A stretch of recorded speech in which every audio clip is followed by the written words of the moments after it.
The afternoon. Time to keep going. I hear a lot of great conversation and connection and engaging happening already, and that's exciting. So started our morning off hearing from Steve about some of the challenges that Kansas is facing, and then Dr. Carmona about some of the underlying health equity problems. And now I have the pleasure of introducing our next speaker. Tonya Lewis Lee is a busy mom who knows firsthand the challenges of navigating work, family, and wellness.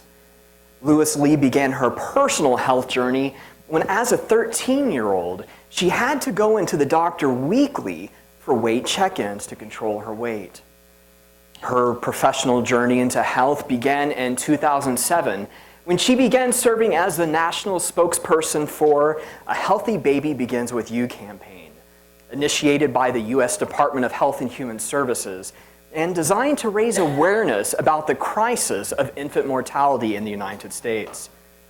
Through the campaign, Lewis Lee helped to create and launch a peer-to-peer preconception health initiative, encouraging college students to focus on their personal health, if not for themselves, for their future children.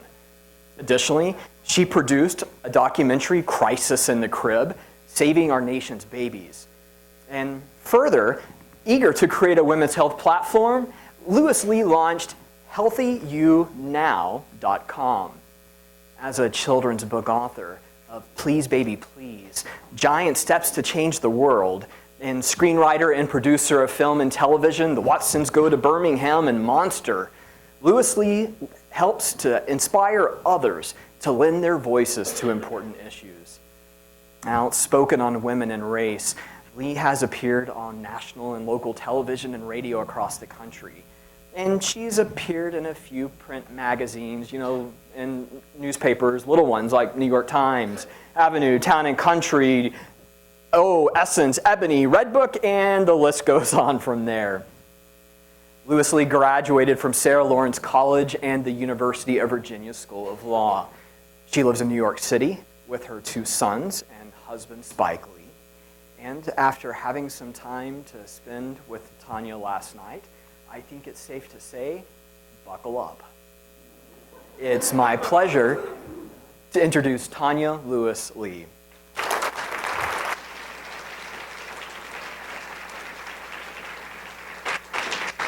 Thanks, Chris. Thank you, Steve. Thank you, Kansas Health Foundation, for inviting me here. I have to say, it's funny. Public speaking is not something that I necessarily really enjoy doing. It's not even really something that I thought about doing so much. But when the Office of Minority Health reached out to me in 2007 and asked me to be a spokesperson for this infant mortality awareness raising campaign in the U.S., I had to step up. I got called and I had to step up. And I will tell you, at the time, I didn't know anything about infant mortality. Other than infant mortality, it sounded like something that really happens in third world countries, something that we shouldn't have in the U.S. And then I did my research and I learned and I traveled the country and began to understand that when we're talking about infant mortality, we're really talking about the health of a nation. Infant mortality tells you is the indicator of how well we're doing as a nation, as a community, as a people. And when I started, and I think it's still pretty much there, the United States ranked 32 out of all of the industrialized nations in the world. And here we are, this world power. How could that be, and what was that about? And on top of that, when you looked at the racial disparity, Black women were losing their children at 3 times the rate of white babies, as you heard Dr. Carmona mention earlier. And, and what's that really about? And when I got involved, and we've talked about the socioeconomic implications of infant mortality and health, but specifically when we were talking about Black women, even Black women who were doing better education-wise and economically were still having poorer birth outcomes than their lesser educated, poorer white sisters, which really struck me because I was like, how can that be? I thought this was all about socioeconomics. I thought being poor was hazardous to your health. We should be avoiding that. And so let me just tell you, I got the opportunity, and I'll get back to that, but I got the opportunity to travel with the campaign and work on my fear of speaking in front of folks and travel around the country and really get to hear what's going on out there and meet with all kinds of people from all walks of life. And I have to tell you, from my travels, the first thing that I discovered is there are a lot of amazing people out there doing great work. Some of you in this room who I've come across in my travels when I was here some years ago, 5, 6 years ago now. There are, and you guys are here in the room, out here doing the hard day-to-day work every day. This is not easy work. It requires really strength. I mean, I'm the type of person who cries on a dime, so, you know, I see a poor baby and I'm starting to cry. How can I speak when I'm here weeping? So I applaud the great people who are out here in this country doing great work for all people. And I don't think we hear enough about that. And I think it's really important because when you begin to understand and sort of get that energy from other people, we all get inspired. So across my travels, I also discovered that each community has its own interesting, distinct, special thing. It's not a monolith. You know, when we say infant mortality, certainly in the country, certainly Kansas has its issues, as does Michigan, as does Mississippi. But also within those communities, right? I mean, here we are in Wichita. I would imagine that there are different issues, say, in Kansas City or in other areas that perhaps are significantly more rural than where we are right now. And it's really interesting, I'll tell you. The differences are vast. I remember being in Detroit, Michigan. The big issue there was that people, thinking that they were doing the lovely, wonderful thing of sleeping with their infants, were sleeping with their infants and rolling over on them and suffocating them. And so we were getting the word out to them about, you know, rollover deaths, which is a very difficult thing to talk to people about sometimes because culturally, some people really want to sleep with their children. And they do not want to hear that you're trying to say that they can't sleep with their children. I'm not saying you can't do anything. I'm just telling you what the statistics bear and trying to give you the information to make an informed decision. It's your choice. I do what I do. You have to do what you do. We traveled to outside of Jacksonville, Florida, way outside of Jacksonville, Florida, very rural community where there's no public transportation. Hospital closes down. People can't get to the hospital when they need care. So how do we get the community around trying to figure that one out? You know, other places, so that's access to care were the issues. Rollover deaths were issues. Then there are issues in terms of infant mortality, in terms of low birth weight babies, people having low birth weight, creating issues from SIDS. We were in Atlanta, Georgia, where you had a group of women who might have been a little more affluent, a little more educated, who were dealing with issues of stress. And that was one of the things that I remember being in Atlanta, Georgia, hearing a talk from a woman named Fleta Mae Jackson, who was part of a group of scientists who really did the research on the impact of stress on women and their unborn children. And at this point, I should say that when we talk about infant mortality, you know, we're not talking really about the health of an infant. We're talking about the health of a woman. We're talking about a woman's health, and we're not talking about her health just before she gets pregnant or just when she's pregnant. We're talking about the life course of that woman and how it impacts her child.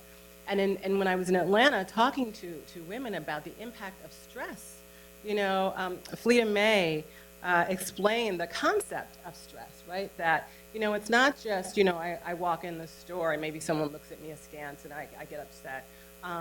It's not just the indignity that Dr. Carmona talked about of coming home and finding your belongings out on the street. It is the sustained, constant stress of that. She likened it to when you hold a glass of water like this. You can hold a full glass of water like this. At first, it doesn't feel so bad. But after a while, that glass gets heavy.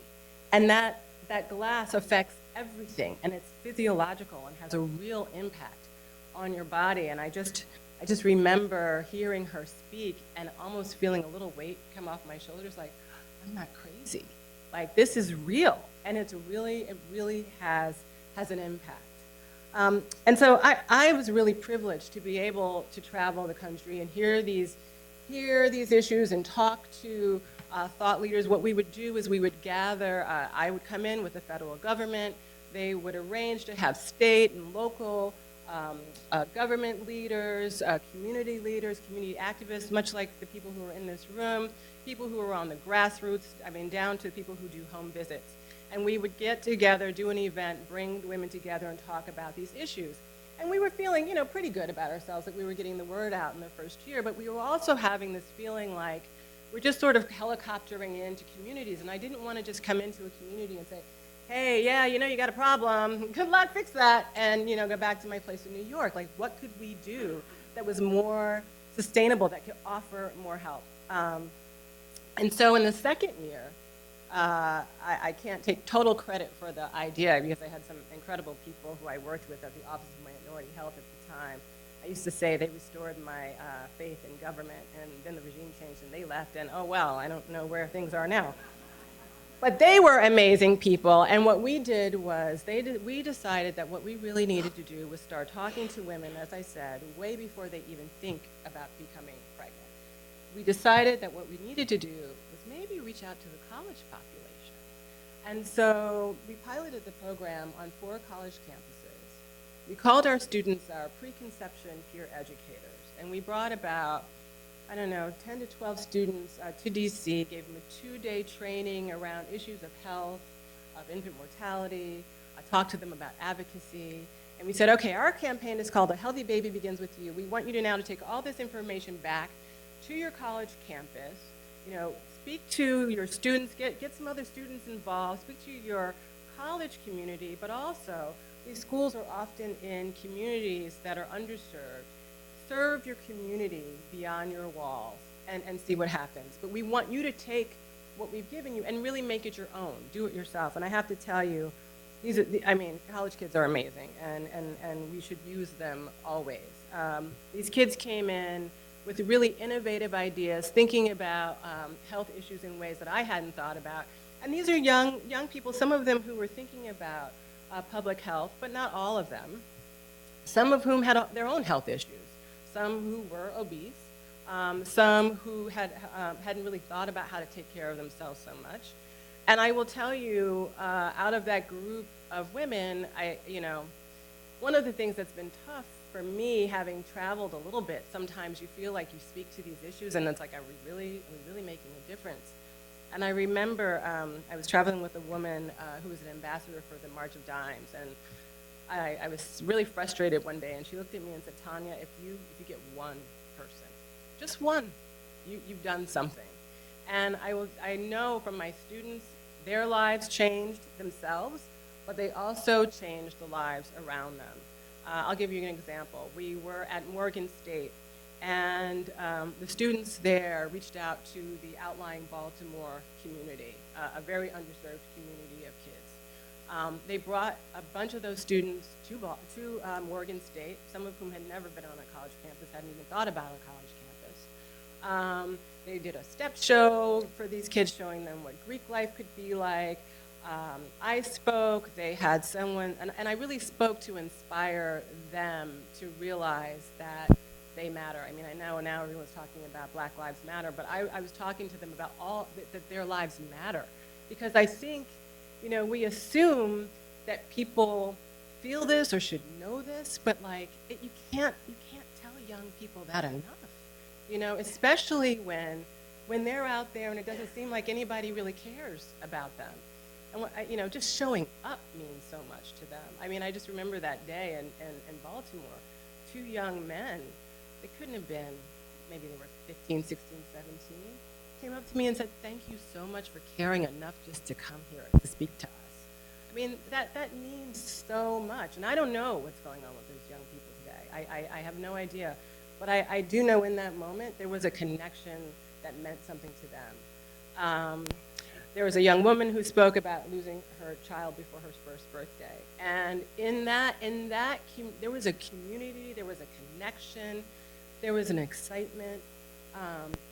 And in that moment, I think people really felt like, wow, there's possibility, there's possibility. And so I just say our college kids are incredible resources. And I would say if I leave you all with nothing else here today, I know there are at least a couple of colleges here. If you haven't tapped into them, you need to tap into them. You need to use them. You need to trust that young people care, because they really do care. And they're really looking to be engaged in something, and they're looking for us as the elders, because I have officially become an elder. They're looking for us to really help them, guide them, and give them some structure so that they can go out and really make the difference. And so, yeah, it was just amazing. And so my own journey a little bit, I am not someone who lost a child by their first birthday. I have two healthy children, actually, a boy and a girl. My children are now 21 and 19. It's hard to believe that they're so old. But I was a very fortunate a woman who did not have those issues, but that's not what brought me here. What brings me to these issues is that I care very much about my community, my country. I'm an American, and this country matters to me. There's no place else for me to go. This is it for me. This is home. I don't, as a descendant of slavery, one can say, oh, well, you could go back to Africa. Where am I going?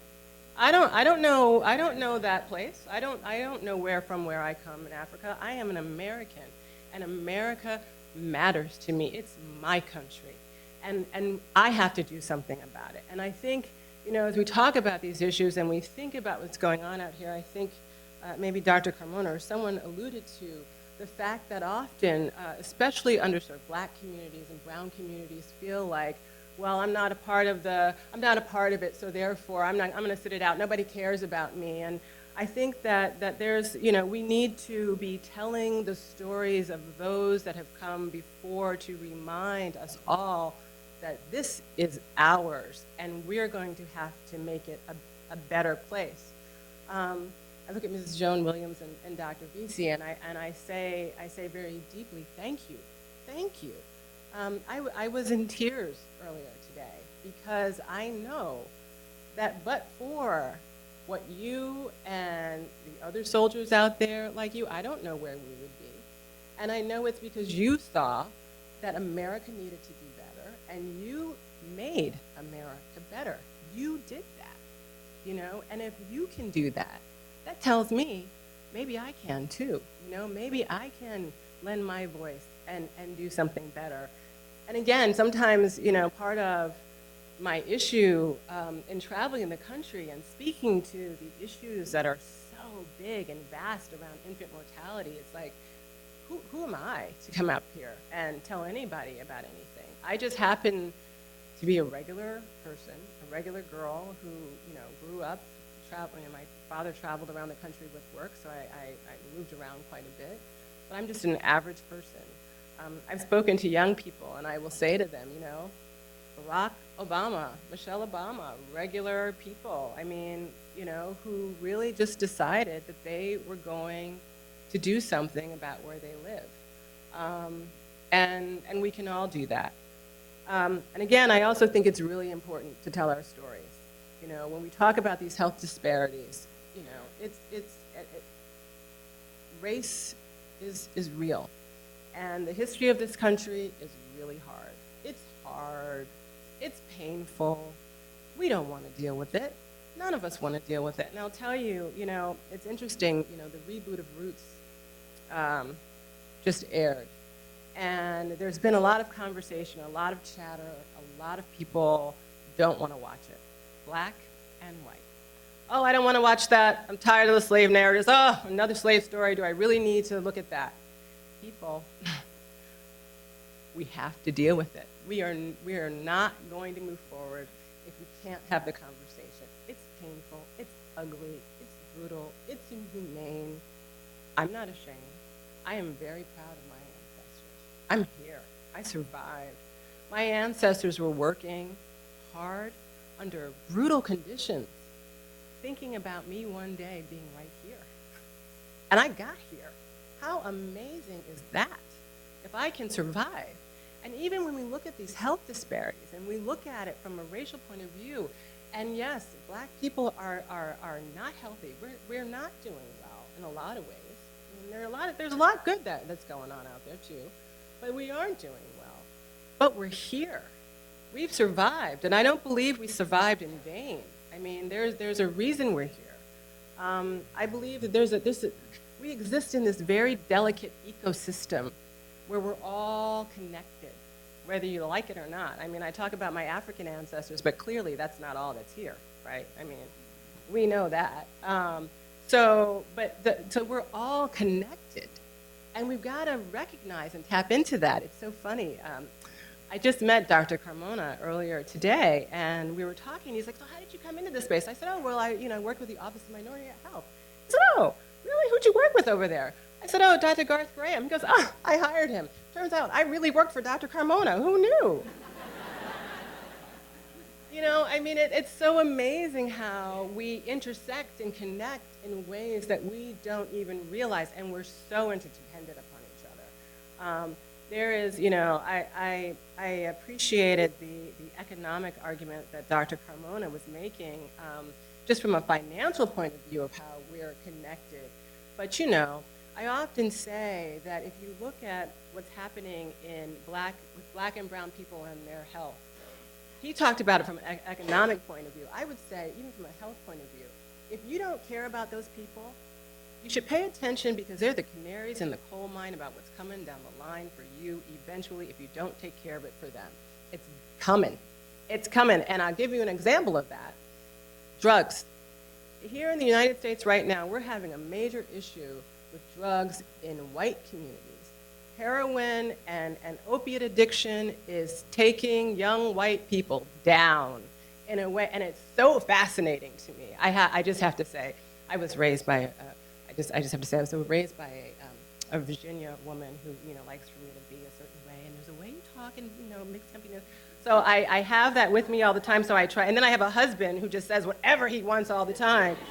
And so I live in this weird space of trying to be polite and nice and say it how it is. But I mean, it's so fascinating to me to watch and read and listen to the language that is spoken now when we talk about the drug addiction that's happening. Oh, we have to have empathy for these poor people who are, overdosing on drugs, and well, we don't want to just lock up people who do drugs. They need treatment.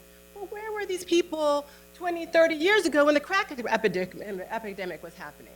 They weren't concerned then about drugs. Then it was lock them up, throw away the key. You do drugs, go to jail and stay there.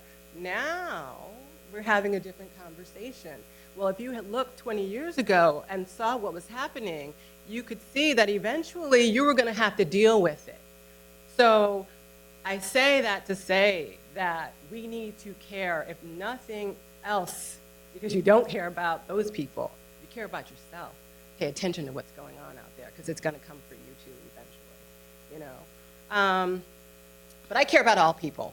I really do. I care about us all, because I know that if we do well, if I do well, you do well. I mean, that's just the fact. And look, I mean, I also think we need to think about how we incentivize those with money to help those that don't have. I am not a believer in that everybody who makes money is a greedy pig who just wants to run roughshod on all of us. I don't believe that. I think that there are a lot of people who innovate for all of us, and I think they should all get paid a whole lot of money for what they do. I believe that Beyonce should get paid a whole lot of money for what she does, because she's an amazing artist. I believe that Elon Musk should get paid a lot of money for what he's doing, because he's changing the world. Steve Jobs.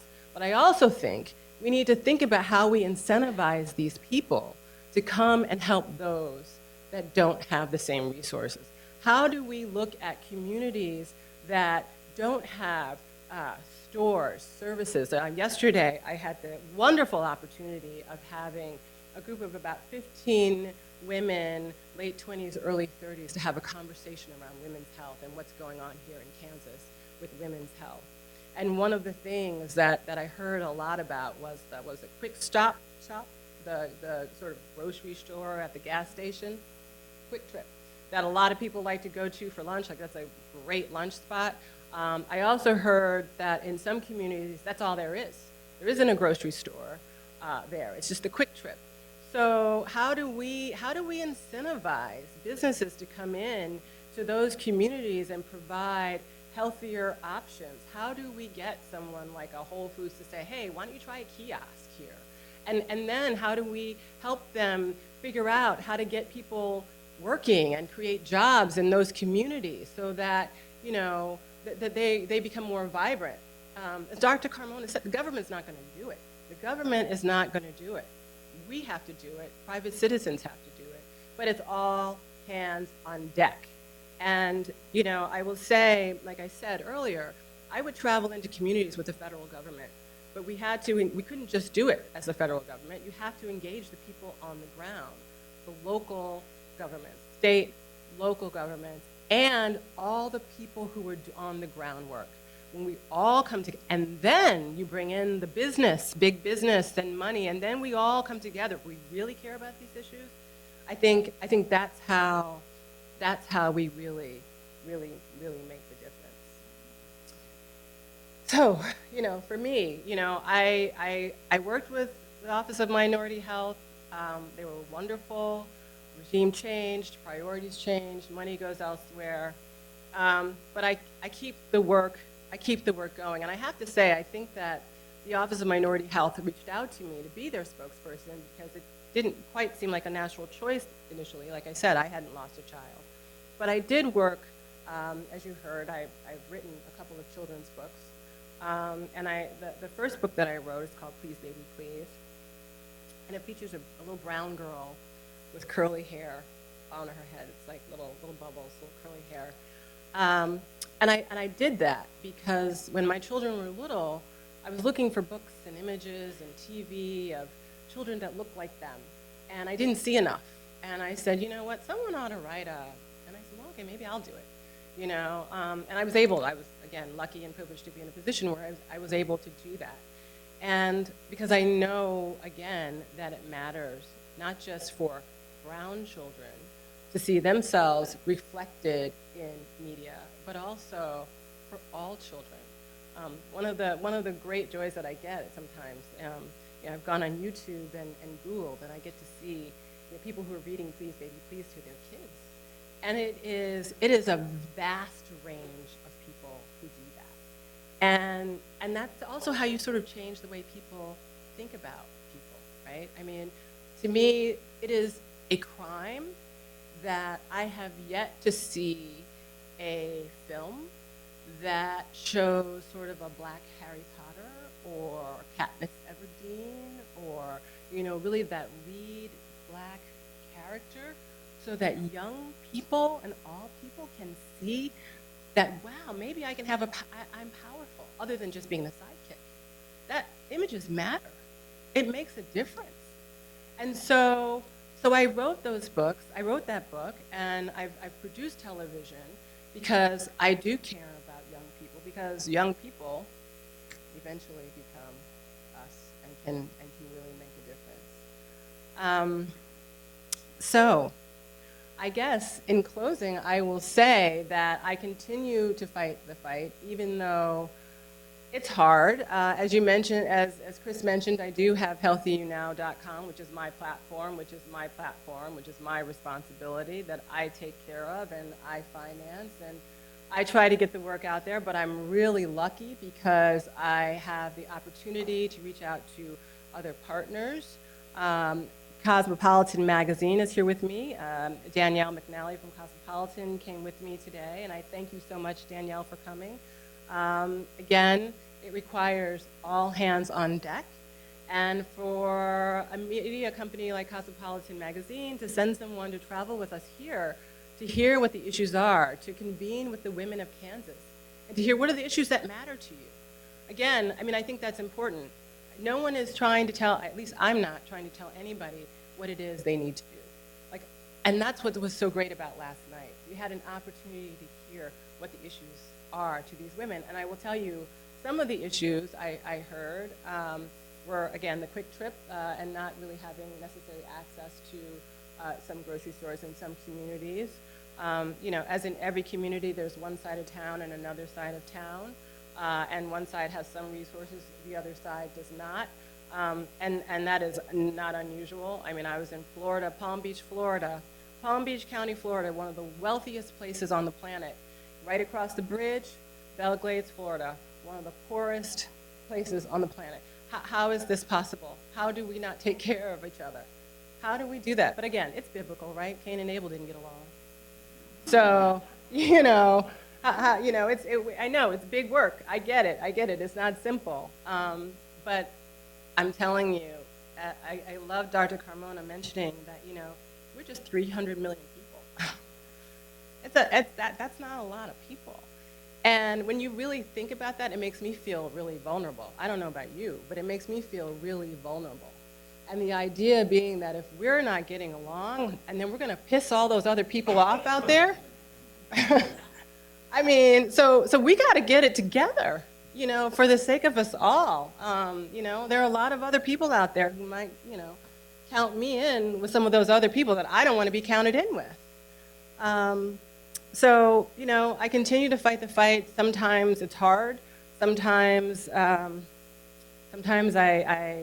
expensive. But I hope that I inspire someone along the way to get up and lend their voice.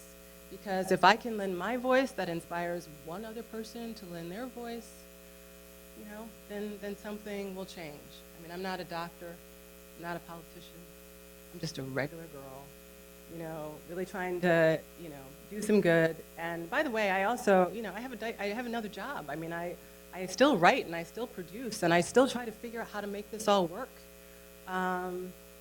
because it's really important. And I will say this too. I mean, I also, what's been great is I have to take care of me too, right? Because who am I to be able to tell anybody, how to take care of themselves if I don't do it myself? So if nothing else, being out here advocating has kept me honest. And I will tell you, my parents who are, God bless them, in really good shape.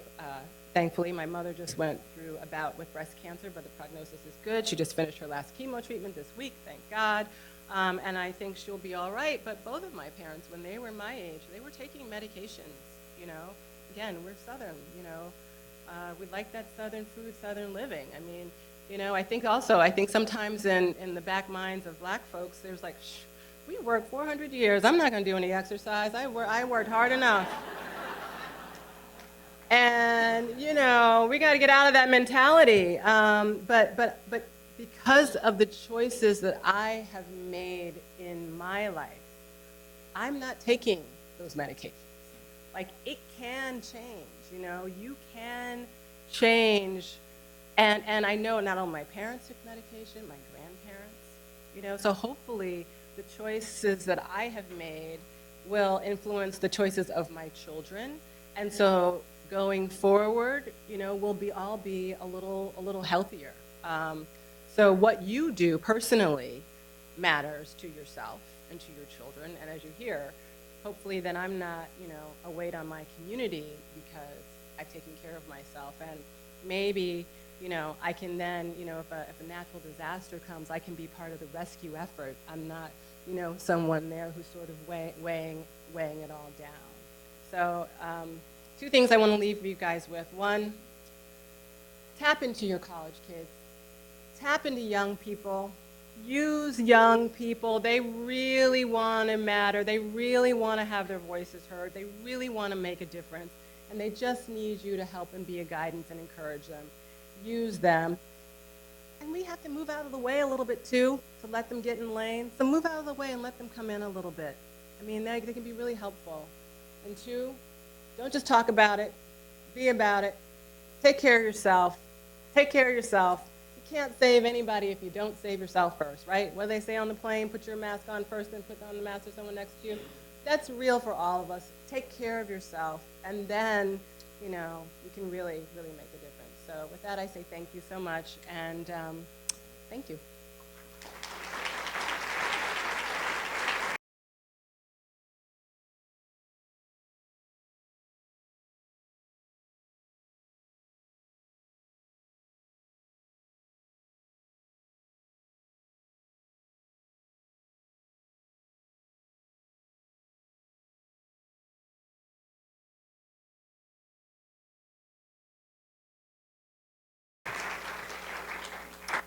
And if there are any questions or comments or thoughts, I'm happy to continue to engage.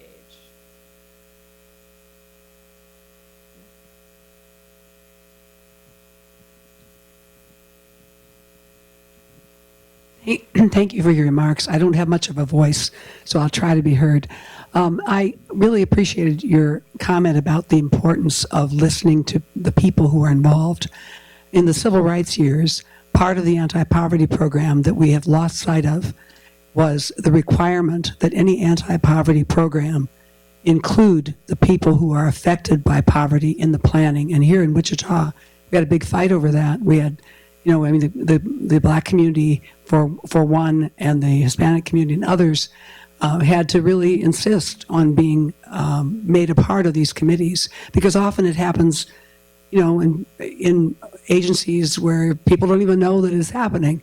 I think it's something we need to dust off and bring back and embrace, and all of our organizations have to embrace, so that if you're trying to deal with a health issue or a community issue, you make sure you identify who's involved and bring them in on the ground floor. It's really old wisdom, but it's wisdom that we've lost sight of, and I appreciate your raising it for us. Yeah, thank you. Yeah, I don't understand how we think we can go into a community and just say, hey, this is what you guys need if we don't know. How do you know what people need? You know, it's interesting. I was talking to a friend of mine who does a lot of community work, and she was working in Philadelphia, and she was talking about how they had gone in and they were telling people, okay, in this underserved community in Philadelphia, all right, you guys need to eat well. Okay, we know what we need to do. We need to teach you how to cook and prepare good meals. And so they were working on that. But then what they finally discovered was a lot of these people, they were in homes that didn't have kitchens, because they had gotten them, they didn't have kitchens, and they were embarrassed to say they didn't have kitchens. So the issue wasn't, it's like, okay, you're going to teach them how to cook, but they have no place to cook. And you didn't ask what the real problem, what the real issue was, and you didn't provide a forum for people to like feel safe enough to say what the real issue was, you know. So you end up missing what the real core of the problem is if you don't talk to people. Absolutely. Thanks for being here. I think it'd be interesting if you had a conversation with 14 old white guys here in Kansas about maternal child care, because I don't know that they get it here in Kansas. So I would challenge Cosmopolitan and yourself to pick a different group and find out what the heck they want in maternal child care, low infant birth weight, infant mortality, because it is critical to have the conversation. And I look around this room, and these are the early adopters for this. But there's plenty of people out there in this state that don't get it and aren't doing anything about it. So I guess there's a challenge for all of us to get some other people to the table that don't get it and make them have that tough conversation. You know, honestly, I do appreciate what you're saying, because I think you're right. Now, I don't know that Danielle and I are the ones to have that, you know, pull that group together. But I think your point is well taken, that the conversation can't just be happening in one area. But I will say, I'll tell you this, you get 15 women in a room, and Chris and Chase, they were so great here. You know, they really helped pull the women together. They provided a wonderful room for us, really safe space. And then they were like, okay. And it gave us an opportunity to really be safe and comfortable and talk about what the issues were. And to your point, though, I do think it would be interesting, and maybe I shouldn't be in that room, to hear what 14 guys sitting in around a room think about women's health, like really what they think, because as Dr. Carmona and I were talking, I mean, the truth of the matter is women rule the house, right? I mean, typically. I mean, I know there are a few exceptions, but the truth of the matter is women are the ones that typically are buying the food for the house, they're typically taking the kids to the doctor, they're typically the ones getting the men in the household to do the same, right? So, we're the ones who are really focused in on these issues, and I do wonder a bit, like from a man's point of view, what does that look like to him? How does he? Well, actually, I think I have an idea. He's not even thinking about it. So, why am I even asked the question? I live with a man. I know. No point well taken.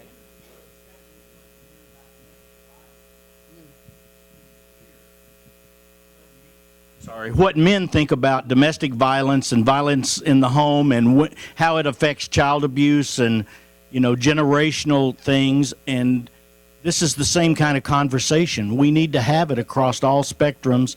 And because men are so many of the policymakers, particularly in Kansas, they need to really understand this at a deep, deep level. And maybe we can help them think about getting some of those women elected. It's not just so many men who are policymakers. But I will also say, too, I've had the opportunity to meet with men. For instance, we were talking about breastfeeding. And it is so great to engage men in these conversations because they're here, they're part of it. And to your point, we shouldn't be leaving men out of the conversation. They're critical to the conversation, absolutely. And I have a son, and I care very much about him being involved in making sure he provides a healthy home for himself and for whomever else he's involved in. So, yeah. Here we are. What I'm hearing in this room is that there's a lot of people that are community organizers saying, you need to ask me about my community. And there's a lot of decision makers in this room saying, yeah, where do we find the community organizers? And do you know of an effective matchmaking service or a way that the decision makers can find the community organizers? Right. Sounds like an app someone should create. But I think your point's well taken in that, we have communities, we have policymakers, and how do we bring everybody together? How do we get everybody connected? And I would imagine the Kansas Health Foundation may have some resources and abilities there. But I also would say, again, I think we're all well-meaning, but I think it also means sometimes coming out of your comfort zone and not being afraid to be curious and go someplace where you haven't been before, as long as you're going with an open heart and not going in trying to tell somebody what they should be doing, but really going, to listen.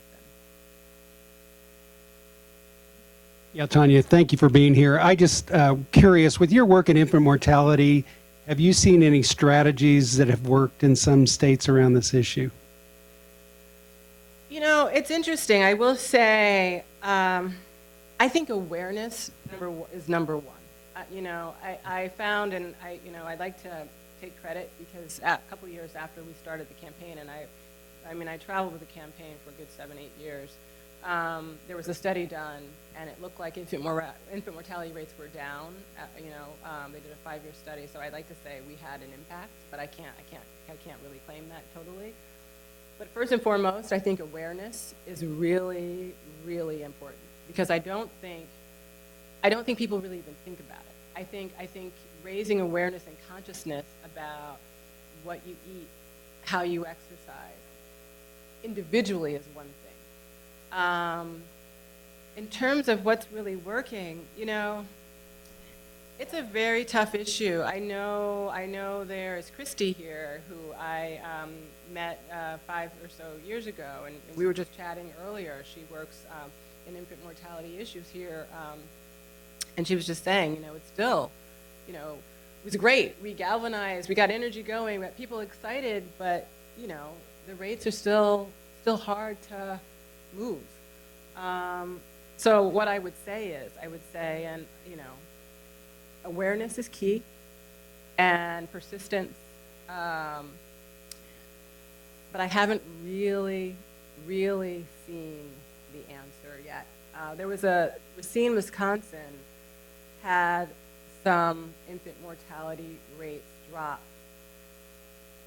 But then it spiked right back up. So sometimes there are some momentary fixes, but it doesn't seem like things get sustained, Would you agree?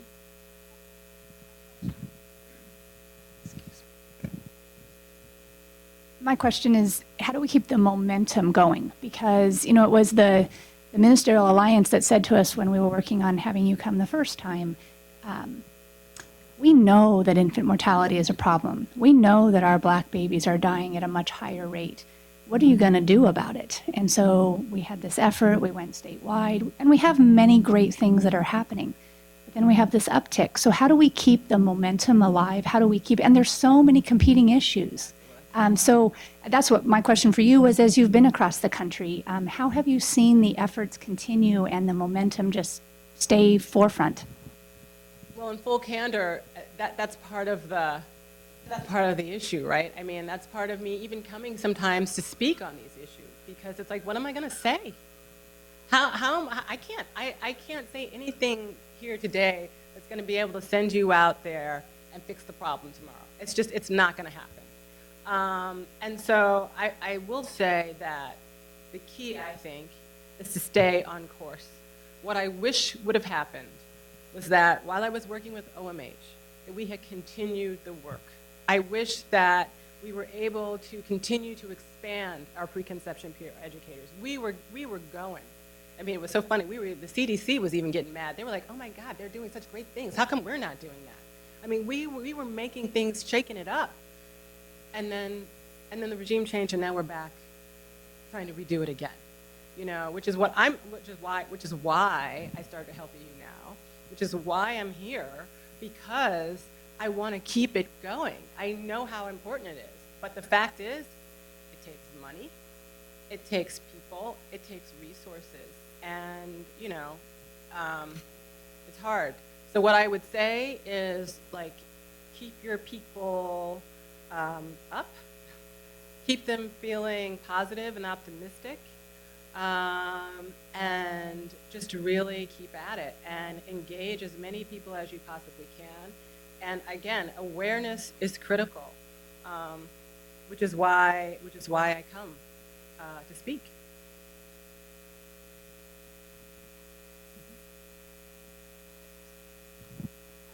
I know our teenage birth rate has gone down, but I was kind of surprised that you started with college students and that you didn't start with high school students. Because I know when my daughter was in high school, she had 3 girlfriends that were pregnant and things like that. And so I was kind of surprised on that. Do you know of a level? And then also educating our daughters to eat healthy at junior high and high school level, I think, and trying to get food programs involved, because the food banks get rice, beans, mac and cheese, and peanut butter, all the fattening foods, and they're not getting those fresh vegetables and nutrients you need. Have you ever heard of a state trying to go that direction? So, first part of your question, I started working in an administration, and again, I'm going state to state. So a lot of states won't let you talk to high school kids about a lot of health issues, and certainly not about pregnancy prevention.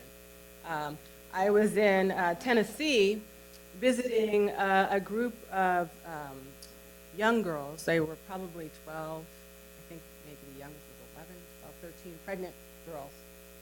And I was told that I could not speak to them about contraception. I was like, but they're pregnant. So we need to help them understand, once they have this baby, how not to have another one. And we were not allowed to speak about contraception. So often you're prevented from doing things like that. So that's why we went college, because it just made it a lot easier.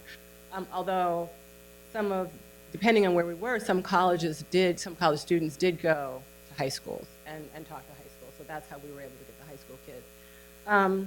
Regarding the food bank issue, that's a really, really great point. And I think part of the problem with that is, this idea that, food spoils and it's cheap to hold and keep, and so therefore it's easier to manage. But, again, either you pay for it now or you pay for it later. So I think that's a policy issue that we really need to, figure out. But, it's also complicated and intricate, right? I mean, you look at the USDA supporting dairy farmers, and I think dairy farmers should make their money, but then what we're doing is we're telling people to drink milk and eat cheese, and throwing cheese on everything, which is making us all sick because we're trying to help the dairy farmer, but we're making ourselves sick, right? So it's like, how do we disentangle all of that? I don't have the answer for it, but I will say, well, I do have an answer for it, and I think we talked about it a little bit earlier.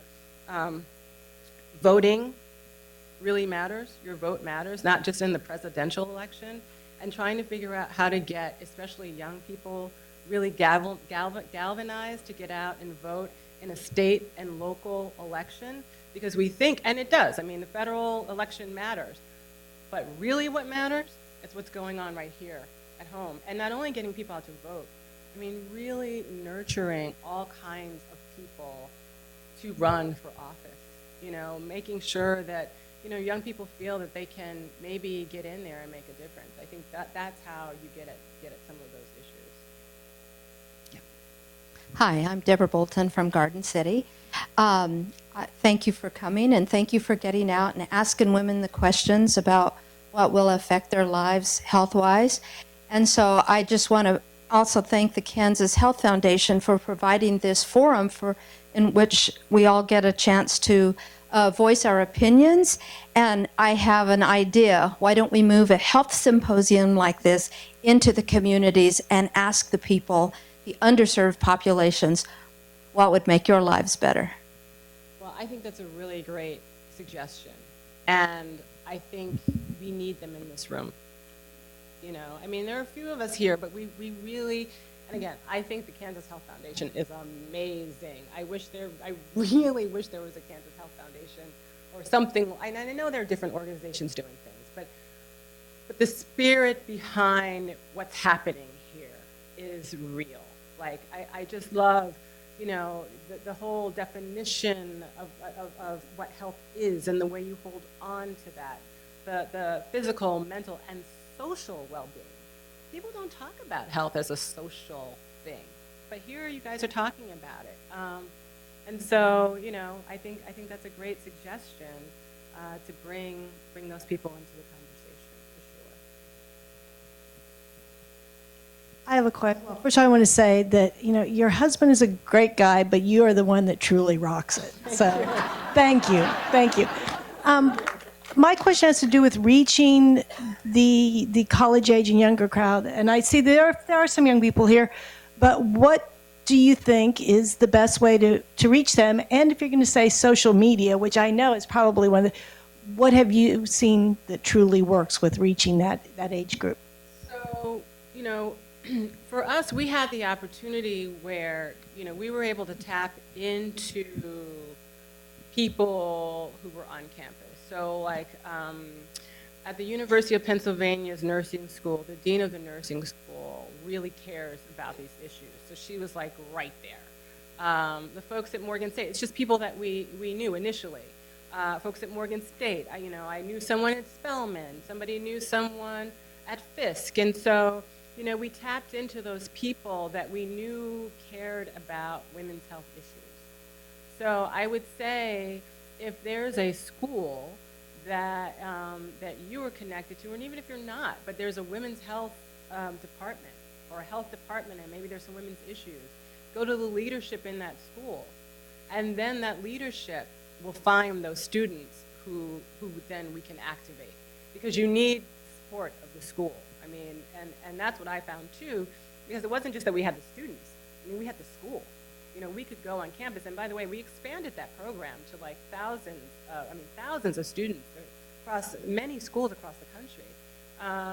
But we had the support of the institution, or from the individuals in the institution, who then activated the students. But to the point about social media, and then the students use the social media to disseminate the information. So, you know, it's kind of like, you know, you as a parent, you're like, okay, come on, guys, get on board. And they're like, oh, great. And then they run with it. You know, that's how we did it.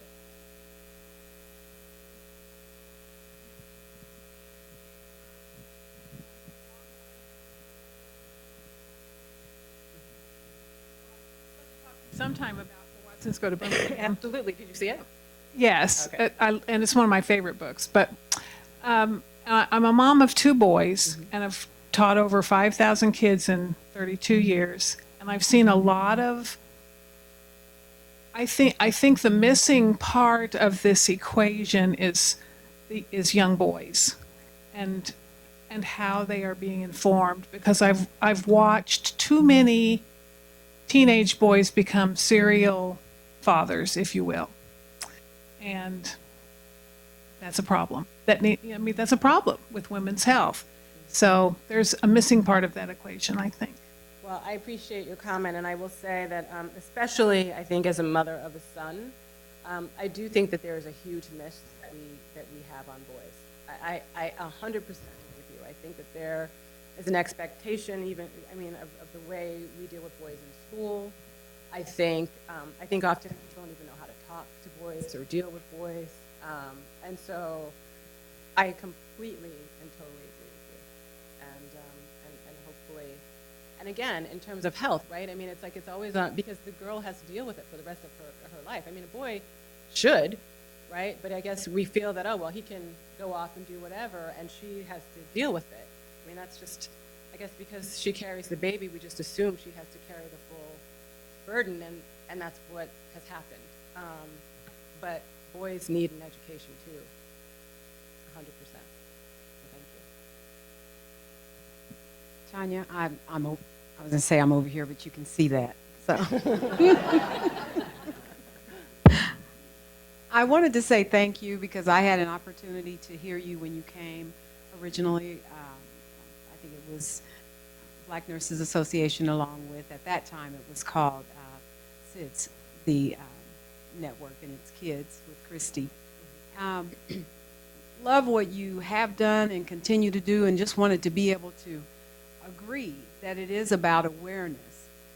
That awareness it can be difficult to maintain because of the issue, because of the topic. Infant death is a touchy topic. It is not something that all of us want to talk about. And I'll just make it very plain and very real for individuals that are here, where I really got my awareness and my true passion, because I have advocated for reducing infant mortality for a long time. But it was when I was invited to a memorial that was held by the Kids Network. And it was filled with parents, mothers and fathers, and their children.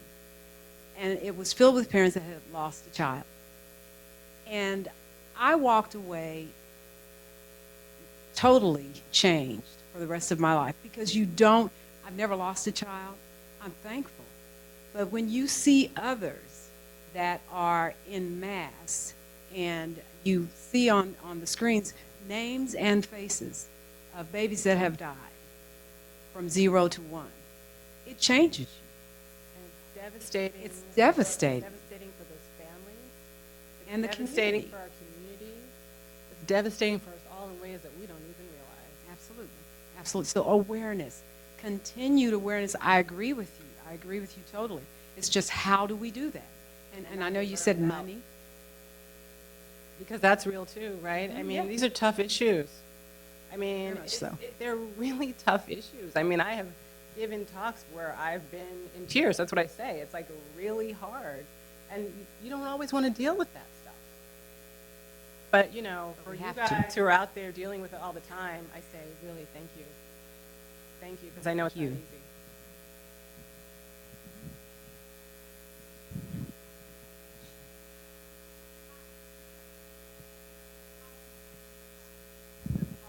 Quantify the loss, the cost of not reducing infant mortality across all populations, but specifically those that are hurting the worst. How do you describe that? What's the cost? I would say that there is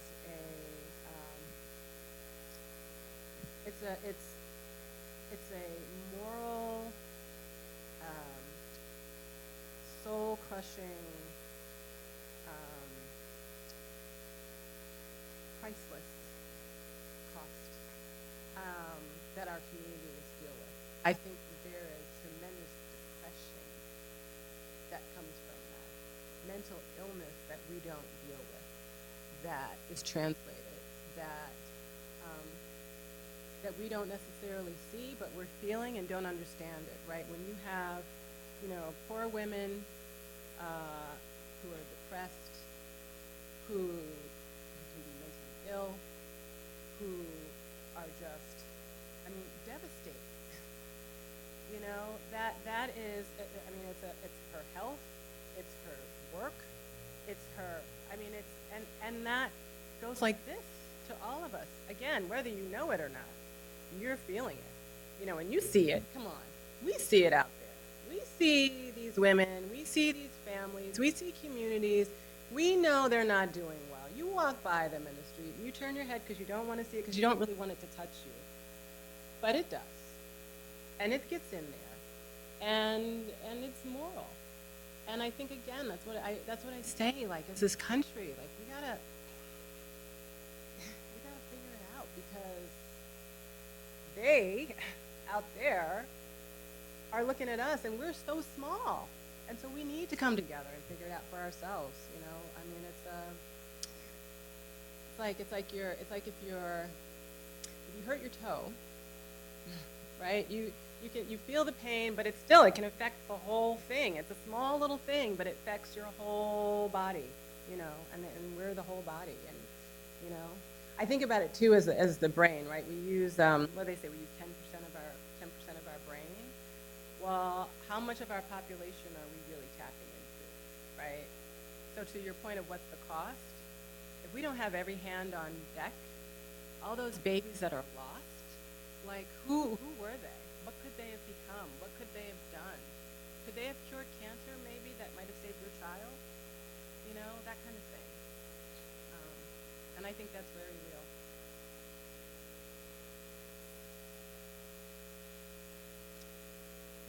Well, again, I want to thank all of you for being here. Thank you, Kansas Health Foundation. Thank you, Dr. Vesey, Mrs. Williams, for being here.